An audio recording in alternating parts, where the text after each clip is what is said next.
See? Kapag humihiling tayo, ito lang yung nakikita natin, yung hiling lang natin. Ang hindi natin nakikita, yung mga pwede pang ibigay ng Panginoon sa atin. Maghihirap ka na rin lang. Ang sinasabi ng Panginoon, sige, tuhugin na natin. Anak, push pa, may mga mas dakilang biyaya pa. Ganon, kapag hindi agad binibigay ng Panginoon ang hinihiling mo, na para bang sinasabi niya, anak, you just want this blessing? Mas marami ang gusto kong iparanas sa iyong blessings. Tiyagaan mo pa. Ang gusto ng Diyos para sa atin is not just a good life, not even a better life, but the best kind of life. Kapatid, push!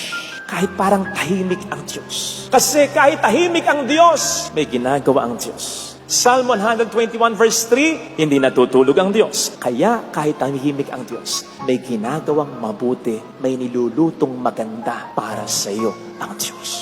And so kahit tahimik ang Diyos, ano? Push!